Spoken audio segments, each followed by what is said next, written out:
Ali andavam, entre eles, 3 ou 4 moças bem novinhas e gentis, com cabelos muito pretos e compridos pelas costas.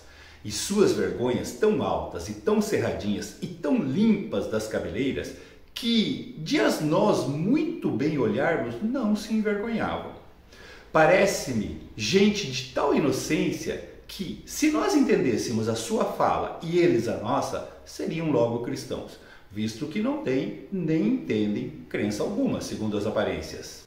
Até agora, não podemos saber se há ouro ou prata nela, ou outra coisa de metal ou ferro. Contudo, a terra em si é de muitos bons ares, frescos e temperados, como os de Entre Douro e Minho.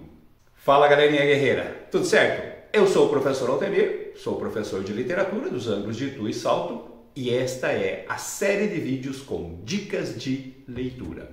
E a dica de hoje é este livro aqui, ó, A Carta do Achamento do Brasil, de Pero Vaz de Caminha. Vem comigo!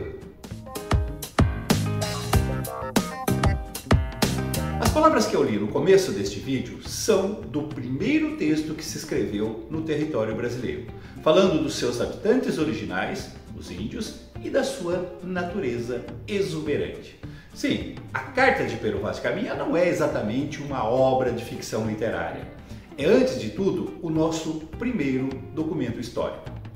Mas, mesmo não sendo fruto da imaginação criativa, e sim do registro de uma realidade observada, o texto tem o seu lado artístico, tanto na descrição das belezas naturais, quanto nas reações espontâneas do autor provocadas pelo choque cultural dos costumes nativos que ele vivenciava naquele momento.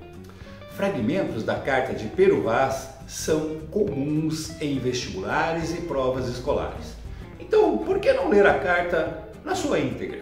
São apenas 14 páginas, mas nestas poucas páginas estão informações importantes para entendermos a formação do Brasil, em todos os seus aspectos. Podemos observar, por exemplo, o interesse comercial em explorar um novo território.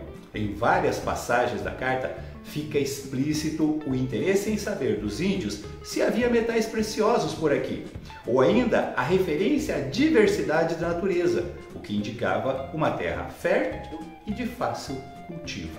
Essa relação exploratória da Europa com o Brasil, que marcará os nossos primeiros séculos, já fica evidente nas trocas que os primeiros portugueses fazem com os índios, sempre levando uma quantidade maior e melhor de água, alimentos, produtos artesanais em troca de espelhinhos, chocalhos e carapuças.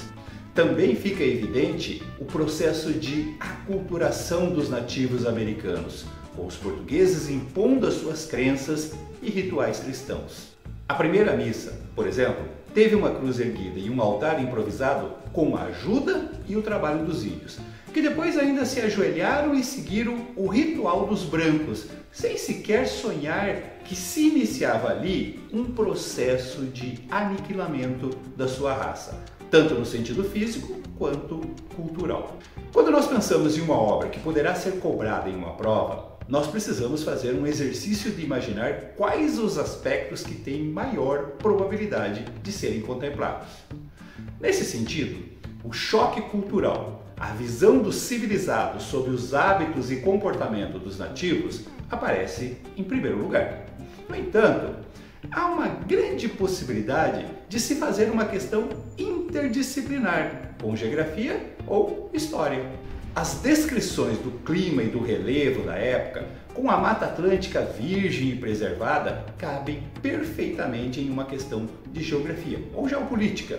Por outro lado, as referências à viagem e o achamento do Brasil, que no relato de Caminha não parece ter sido tão acidental como se acreditou por muitos anos, assim como as primeiras providências tomadas pelos comandantes para assegurar o conhecimento e a posse do novo território, podem muito bem ser exploradas em uma questão de história. Embora o texto esteja no português do século XVI e precise ser atualizado para o português moderno, não é uma leitura que apresente grandes dificuldades, principalmente se o leitor se deixar levar pela imaginação, pela curiosidade de estar lendo as primeiras impressões sobre um país que se consolidaria ao longo dos próximos 500 anos. Bom, galerinha, eu espero que vocês tenham gostado dessa dica de leitura. E se você ainda não é inscrito no canal, inscreva-se, acione o sininho. Assim você pode acompanhar semanalmente as nossas dicas de leitura. Um abraço!